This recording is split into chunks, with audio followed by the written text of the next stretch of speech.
Triumph scrambler 400 के अंदर spoke wheels का कोई भी ऑप्शन नहीं था, लेकिन अब ट्रायम्फ ने रिसेंटली मार्केट में स्क्रैम्बलर 400 XE को लॉन्च कर दिया है, जिसके अंदर स्पोक व्हील्स हैं और ट्यूबलेस टायर्स का ऑप्शन दिया गया है।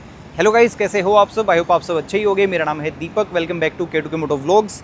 आज की इस वीडियो में हम राइड करने वाले हैं the all new Triumph scrambler 400 XE को। राइड करके देखेंगे कि इस बाइक के अंदर स्पोक व्हील्स के आने के बाद राइड क्वालिटी बाइक की कैसी है। सबसे पहला और मेजर चेंज बाइक के अंदर है स्पोक व्हील्स, और ये ट्यूबलेस स्पोक व्हील्स हैं। इसके अंदर आपको ट्यूबलेस टायर्स देखने को मिल जाएंगे। ब्लॉक पैटर्न टाइप के डुअल पर्पस टायर्स दिए गए हैं, तो पंचर होगा तो भी कोई इशू नहीं होगा। और व्हील्स के बारे में बात करें तो फ्रंट में बाइक के अंदर 19 इंच का व्हील है, 100/90 सेक्शन का ट्यूबलेस टायर दिया गया है, और रियर व्हील 17 इंच का है, 140/80 सेक्शन का ट्यूबलेस टायर है। ब्लॉक पैटर्न टाइप की फ्रंट और रियर में दोनों टायर्स हैं। हार्डकोर ऑफ रोडिंग के टाइम पे जो अलॉय व्हील्स होते हैं वो इजीली बैंड हो जाते हैं, लेकिन जो स्पोक व्हील्स हैं वो इजीली बैंड नहीं होंगे। लेकिन एक चीज़ है कि कुछ टाइम बाद ये थोड़े से डीले हो जाते हैं, बट इनको आपको टाइट करवाना पड़ेगा time to time. Second update इस बाइक के अंदर है high mounted front fender. High mounted front fender इसके अंदर आपको नहीं मिलता था, लेकिन XE मॉडल के अंदर ये भी आपको मिल जाएगा, जिसकी वजह से बाइक के लुक्स काफ़ी अच्छे लगते हैं और प्रॉपर ऑफ रोडिंग वाली फीलिंग देती है ये बाइक। थर्ड अपडेट ये है कि इसके अंदर वाइज़र भी आपको एक मिल जाएगा, और वाइज़र भी ठीक ठाक है। विंड ब्लास्ट से थोड़ी बहुत प्रोटेक्शन ये आपको प्रोवाइड कर ही देगा। तो हाईवे पे जब आप राइड करोगे तो 100 या 120 किलोमीटर पर आवर की स्पीड पे ये ठीक ठाक विंड ब्लास्ट से प्रोटेक्शन आपको दे देगा, और इसकी वजह से बाइक की जो ऑल ओवर हाइट है वो भी अब थोड़ी सी ऊंची लगती है, बड़ी लगती है।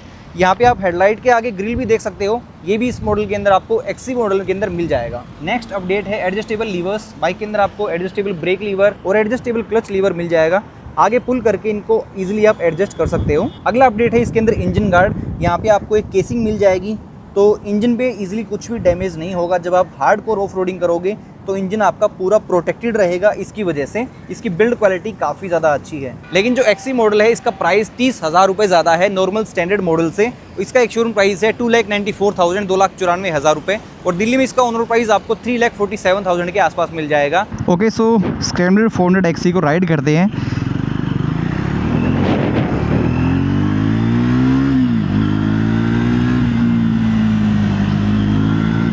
एग्रेशन काफ़ी है बाइक के अंदर, काफ़ी एग्रेसिव मशीन है, क्योंकि थ्रोटल का रिस्पॉन्स काफ़ी अच्छा है इसका, और राइड बाय वायर बहुत अच्छे से काम कर रही है इस बाइक के अंदर।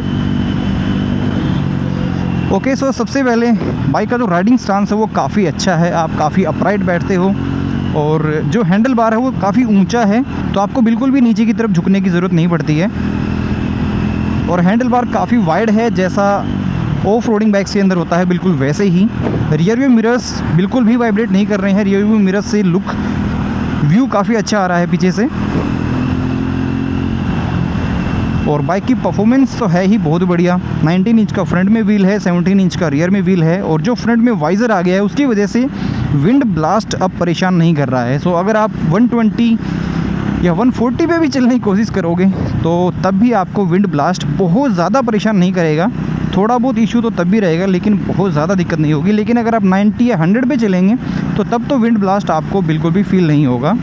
सो वाइज़र की वजह से आप इजीली थकेंगे नहीं राइड करते वक्त। राइड क्वालिटी काफ़ी अच्छी रहेगी। हैंडलिंग बाइक की काफ़ी अच्छी है, बहुत ही निम्बल मशीन है। इसका वेट 190 kg है। नॉर्मल जो स्टैंडर्ड वेरिएंट है उससे इसका वेट 5 kg ज़्यादा है, और फ्यूल टैंक कैपेसिटी वहीं सेम 13 लीटर्स की है। ग्राउंड क्लियरेंस वहीं सेम 195 mm का है। सस्पेंशन ट्रैवल के अंदर भी कोई भी डिफरेंस नहीं है, वहीं सेम 150 mm का ट्रैवल फ्रंट सस्पेंशन का है, और 150 mm का ही रियर सस्पेंशन का ट्रैवल है। बस एक ही कमी थी इस बाइक में, स्पोक व्हील्स की, और वो भी अब आ चुकी है। तो ऑफ रोडिंग एंथुजियास्ट को अब प्रॉब्लम नहीं होगी बाइक के साथ में ऑफ रोडिंग करने के लिए, क्योंकि पहले बाइक के साथ में हैवी ड्यूटी जो ऑफ रोडिंग होती है वो पहले नहीं कर सकते थे, क्योंकि स्पोक व्हील्स बैंड होने का खतरा दिमाग में बना रहता था। लेकिन अब आप ईजिली इसके साथ में हैवी ऑफ रोडिंग कर सकते हो।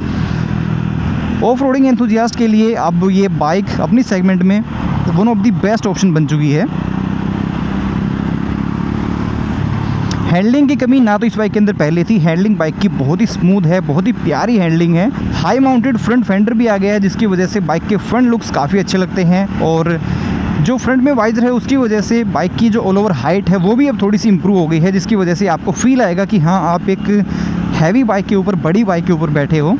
क्योंकि जो ऑफ रोडिंग बाइक्स होती हैं उनमें हाइट थोड़ी ऊंची होती है, तो बाइक तो पहले ऊंची थी लेकिन फ्रंट से बाइक का व्यू ऐसा नहीं आता था कि आप कोई ऊंची बाइक चला रहे हो।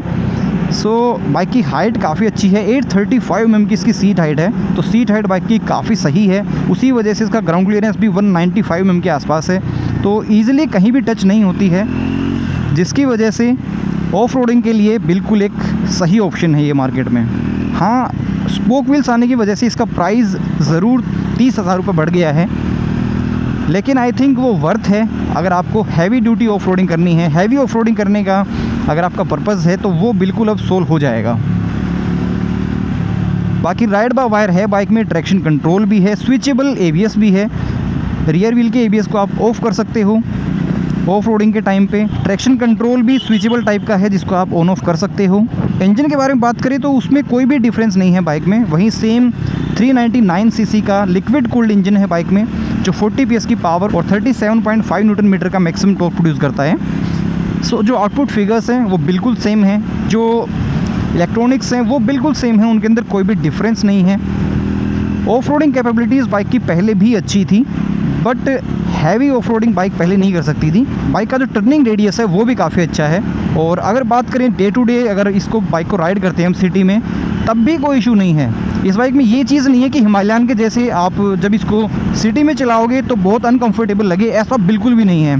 ये बाइक सिटी में बहुत अच्छे से चलती है, और सिटी में इस बाइक को चलाने में बिल्कुल मज़ा आता है, और वहीं सेम मज़ा अब आपको ऑफ रोडिंग में भी आएगा इस बाइक के साथ में। राइड क्वालिटी बाइक की बहुत ही बढ़िया है।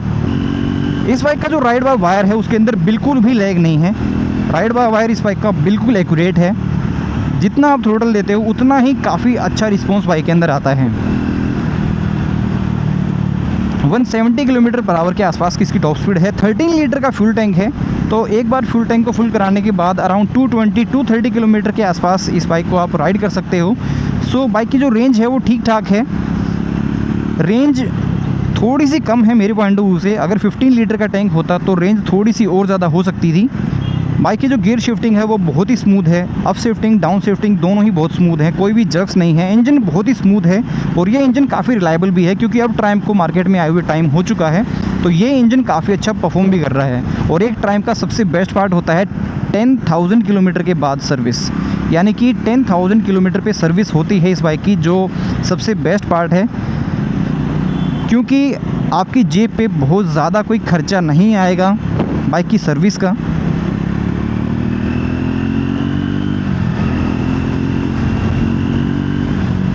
बट है मशीन यार, और इसका एग्जॉस्ट नोट काफ़ी शानदार है, क्योंकि इसमें डबल बैरल एग्जॉस्ट नोट है, तो इसकी वजह से इसका जो एग्जॉस्ट नोट है वो स्पीड 400 से ज़्यादा अच्छा है, ये साउंड करती है। स्क्रैम्बलर 400X को मैंने सिटी में बहुत राइड किया है, और सिटी में चलाने में उस बाइक को बिल्कुल मज़ा आता है, लेकिन जब ऑफ रोडिंग करते थे तो थोड़ा सा मन में ये होता था कि यार इस बाइक के साथ में हम ऑफ रोडिंग उस लेवल की नहीं कर सकते जिस लेवल की हम हिमालयन के साथ कर सकते हैं, क्योंकि कंपैरिजन तो बनता है, क्योंकि दोनों ही ऑलमोस्ट सेम सेगमेंट की हैं। हिमालयन के अंदर थोड़ा बड़ा इंजन है, बस यही फ़र्क है, लेकिन इस बाइक के अंदर भी अब कोई कमी नहीं है। स्पोक व्हील्स आने के बाद बाइक की राइड क्वालिटीज़ पे बिल्कुल चार चांद लग चुके हैं। आई थिंक मार्केट में 3.5 लाख रुपए के बजट में one of the best option है ये बाइक हैवी ऑफ रोडिंग करने के लिए। कुछ भी आपको बाइक के अंदर एक्स्ट्रा इंस्टॉल नहीं करवाना है। 2,94,000 बाइक का एक शोरूम प्राइस है, तो आपको बाइक के अंदर एक चीज़ भी लगवाने की ज़रूरत नहीं पड़ेगी, क्योंकि बाइक में अब एडजस्टेबल लीवर्स भी हैं और एक इंजन गार्ड भी आ चुका है, तो कुछ भी एक्स्ट्रा बाइक के अंदर आपको लगवाने की ज़रूरत नहीं पड़ेगी। यानी कि आप बाइक परचेज़ करो और बस फिर इस बाइक को लेके चाहे लद्दाख निकल जाओ, स्पीति निकल जाओ, कितनी भी हैवी ड्यूटी ऑफ रोडिंग इस बाइक के साथ में अब आप कर सकते हो। और इस बाइक की खास बात ये भी है कि हाइट मायने नहीं रखती। अगर आपकी हाइट 5'5" भी है ना, और टो टच हो रही है दोनों साइड, तो भी मेरे पॉइंट ऑफ व्यू से ये बाइक आप इजीली राइड कर सकते हो, क्योंकि बाइक का वेट बहुत ज़्यादा नहीं है, सिर्फ 190 kg वेट है इस बाइक का। और इसकी वजह से इस बाइक को मैनेज करना, सिटी में राइड करना, चाहे लॉन्ग हाईवे राइड्स करना, बिल्कुल कंफर्टेबल है। शॉर्ट हाइट राइडर्स भी इस बाइक को इजीली राइड कर सकते हैं, क्योंकि बाइक बहुत ज़्यादा भारी नहीं है। अगर आप बाकी बाइक्स के साथ कंपेयर करोगे, जो एडवेंचर टाइप की बाइक्स हैं मार्केट में, उनका वेट थोड़ा ज़्यादा है, तो उनके कंपैरिजन में power to weight ratio, torque to weight ratio इस बाइक का अच्छा है। माइलेज इसके अंदर 25 to 30 किलोमीटर पर लीटर के आसपास का आपको मिलेगा। अगर आप प्यार से राइड करोगे तो 30 किलोमीटर पर लीटर के आसपास की माइलेज मिल जाएगी, लेकिन अगर आप बहुत ज़्यादा रेड लाइन करोगे तो फिर आपको 25 to 27 किलोमीटर पर लीटर के आसपास की माइलेज मिलेगी इस बाइक में। एक और इस इंजन की सबसे खास बात मुझे लगती है कि ये इंजन बहुत ही ट्रैकेबल इंजन है। 6 गियर में बिना थ्रोटल के बाइक ईजिली चल सकती है और बंद नहीं होगी और ना ही झटके मारेगी। अभी आप देख सकते हो bike around 30 kilometre per hour की स्पीड पे चल रही है, बड़े प्यार से आराम से चलती जा रही है। तो इस इंजन की ट्रैक्टेबिलिटी काफ़ी अच्छी है और यहीं से अगर मैं पुल करना स्टार्ट करूँगा तो बाइक हल्का सा झटके तो ले रही है लेकिन बंद बिल्कुल भी नहीं हो रही है। और यहीं से बाइक फिर अब चलना स्टार्ट कर देगी। तो इस बाइक को लेके आपको बहुत ज़्यादा गियर चेंजेस करने की भी ज़रूरत नहीं है, आप बिल्कुल प्यार से चल सकते हो। सिटी में अगर आपको चलना है तो आप 6th गियर में 40-50 किलोमीटर पर आवर की स्पीड पे भी आराम से राइड कर सकते हो इस बाइक को। बाकी इस बाइक के सस्पेंशन मुझे बहुत अच्छे लगते हैं। सस्पेंशन इस बाइक के स्टिफर साइड नहीं है, थोड़ा सा सॉफ्टर साइड ही है, जिसकी वजह से आपको एक कंफर्टेबल राइड मिलती है। रियर सस्पेंशन भी इसके काफ़ी हद तक सॉफ्टर साइड ही है। स्पीड 400 और स्क्रैम्बलर 400X दोनों बाइक्स के सस्पेंशन की ट्यूनिंग बेस्ट है अपनी सेगमेंट में। एज सच कमी की बात करूँ तो मुझे इस बाइक में एक जो कमी लगती है वो इंस्ट्रूमेंट कंसोल ही है, चाहे वो स्पीड 400 हो, चाहे वो स्क्रैम्बलर 400X हो और स्क्रैम्बलर 400XC हो। इन सभी बाइक्स के अंदर जो इंस्ट्रूमेंट कंसोल है उसका जो RPM मीटर है, RPM मीटर के अंदर जो डिजिट्स हैं वो क्लियरली विजिबल नहीं होते हैं कि आपकी बाइक कितने RPM पे चल रही है। तो RPM मीटर इसमें एनालॉग टाइप का अगर होता तो शायद वो ज़्यादा एक्यूरेट होता और ईजिली आप उसको देख सकते हैं और समझ सकते हैं। सो बजाज और ट्रायम्फ से मेरी बस एक ही डिमांड है कि इस बाइक का जो इंस्ट्रूमेंट कंसोल है उसमें RPM मीटर को अगर आप एनालॉग कर सकते हैं तो वो थोड़ा ज़्यादा अच्छा रहेगा। और अगर डिजिटल टाइप में ही रखना है तो थोड़ा सा बड़ा अगर RPM मीटर हो, क्लियरली विजिबल हो जिसके अंदर डिजिट्स, तो वो थोड़ा ज़्यादा अच्छा रहेगा। स्क्रैम्बलर 400XC में 3 कलर्स हैं आपके पास में, एक ये ब्लैक कलर है, एक इसका वाइट कलर है और एक इसके अंदर अजय भाई राइड कर रहे हैं ये येलो कलर है। ये भी देखने में यार इसका काफ़ी अच्छा है कलर, बट मुझे जो कलर इस बाइक का सबसे बेस्ट लगा वो ये ब्लैक कलर है। ड्यूअल टोन, तीनों ही कलर्स में ड्यूअल टोन टाइप की फिनिशिंग है, लेकिन ब्लैक कलर देखने में थोड़ा ज़्यादा अपीलिंग है। ओके सो अब हम जा रहे हैं बाइक की ऑफ रोडिंग कैपेबिलिटीज़ को टेस्ट करने। ओके सो अब बाइक की ऑफ रोडिंग कैपेबिलिटीज़ को थोड़ा टेस्ट करते हैं। यहाँ पे रास्ता काफ़ी ख़राब है, सस्पेंशन बहुत ही बढ़िया कंफर्ट प्रोवाइड कर रहे हैं। इसका फ़ैन बहुत जल्दी ऑन हो जाता है कि ये थोड़ी सी एक छोटी सी कमी ये भी मुझे लगती है। ओहो क्या बात है यार, मज़ा ही आ गया। ओहो ऑफ रोडिंग करेंगे तो भाई कपड़े तो ख़राब होंगे ही, कोई दिक्कत नहीं है।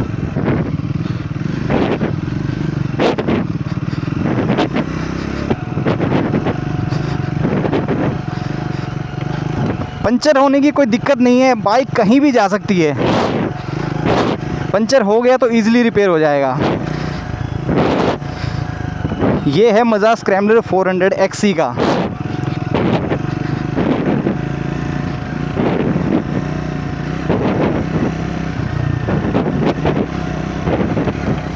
और यहाँ हो रहे हैं यमुना नदी के दर्शन, क्या बात है यार।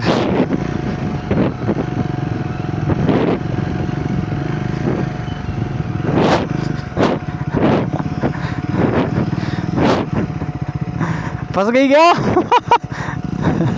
ओए निकल गई निकल गई निकल गई।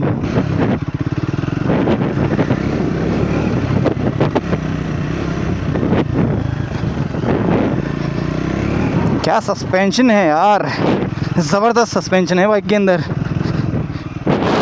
ब्रेकिंग भी अच्छी खासी है और स्पोक व्हील्स का पूरा मज़ा आ रहा है बाइक के अंदर।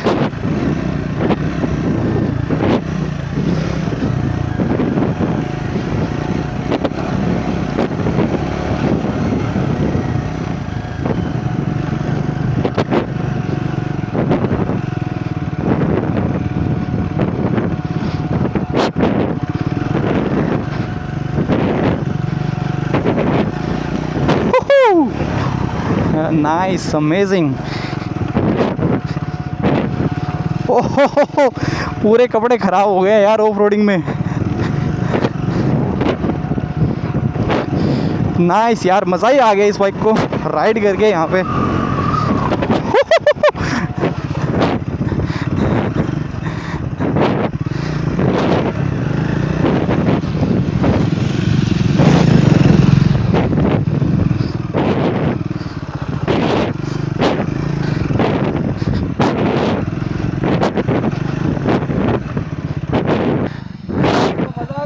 मज़ा आ गया भाई फुल। शूज़ वगैरह सब गंदे हो गए हैं भाई, साफ भी हो गए, मेरे तो साफ भी नहीं हुए। सो यार यहाँ पे राइड करके स्क्रैम्बलर 400XC को मज़ा ही आ गया है। ये जो स्पोक व्हील्स है ना, ट्यूबलेस स्पोक व्हील्स, मज़ेदार चीज़ है। बिल्कुल आप इस बाइक के साथ में जा सकते हो। अगर आपको हैवी ऑफ रोडिंग करनी है तो फिर बिल्कुल मार्केट में one of the best option है ये। आपको कुछ भी इंस्टॉल करवाने की ज़रूरत नहीं है, बाइक बिल्कुल ऑफ रोड रेडी है। हर छोटी से छोटी चीज़ है बाइक में। स्पोक व्हील्स हैं, हाई माउंटेड फ्रंट फेंडर है, वाइज़र भी है, इंजन गार्ड भी दिया गया है, एडजस्टेबल लीवर्स भी हैं, नकल गार्ड्स भी हैं, A to Z सारी चीज़ें हैं बाइक में। बिल्कुल ऑफ रोडिंग रेडी मशीन है ये। इसको बोलते हैं हैवी ड्यूटी ऑफ रोडिंग। पूरा सस्पेंशन पीछे से पूरा गंदा हो चुका है, स्विंग आर्म यहाँ से, टायर, पूरा कपड़े, सब कुछ गंदा हो रखा है भाई। रॉयल एनफील्ड हिमालयन के साथ आप ऑफ रोडिंग कर सकते हो। ऑफ रोडिंग कैपेबिलिटीज़ उसकी भी काफ़ी अच्छी हैं, लेकिन उसको सिटी में राइड करने में उतना मज़ा नहीं आता है, क्योंकि सिटी में राइड करने के पॉइंट ऑफ व्यू से वो बहुत ज़्यादा भारी भी है और टर्निंग रेडियस भी उसका उतना अच्छा नहीं है। तो कहीं ना कहीं वो सिटी के लिए उतनी कैपेबल नहीं है। लेकिन ये जो बाइक है, ये चाहे आप सिटी में राइड करो, चाहे आप लॉन्ग हाईवे राइड करो, चाहे प्रॉपर ऑफ रोडिंग करो, इसकी कैपेबिलिटीज़ का कोई मुकाबला नहीं है। और एक मेरा पर्सनल ओपिनियन है, जो KTM की 390 एडवेंचर है या 390 एडवेंचर X है, उसके अंदर बजिंग थोड़ी ज़्यादा लगती है मुझे। तो कहीं ना कहीं वाइब्रेशंस उसमें थोड़ी ज़्यादा हैं, लेकिन इस इंजन के अंदर, इस बाइक के अंदर वाइब्रेशंस उतनी ज़्यादा नहीं है, क्योंकि इस बाइक के अंदर प्लास्टिक के पार्ट्स है ही नहीं। ज़्यादातर बाइक के अंदर मेटल के ही पार्ट्स है, मेटल का ही पूरा फ्यूल टैंक है और कोई एक्स्ट्रा फेयरिंग है नहीं बाइक में। तो इसके अंदर वाइब्रेशंस नहीं हैं और ना ही कोई बजिंग है इस बाइक के अंदर। तो इसलिए ये ज़्यादा कंफर्टेबल और ज़्यादा अच्छी राइड प्रोवाइड कर रही है। तो इस वीडियो में यार फिर इतना ही। आई होप ये वीडियो आपको पसंद आई होगी। कुछ भी इस वीडियो में आपको अच्छा लगा हो तो लाइक ज़रूर कर देना। चैनल को अभी तक सब्सक्राइब नहीं किया है तो सब्सक्राइब कर सकते हो और अपने भाई को इंस्टाग्राम पे फॉलो भी कर सकते हो @K2K मोटो व्लॉग्स पे। तो फिर मिलते हैं अगली वीडियो में। Till then ride safe, drive safe.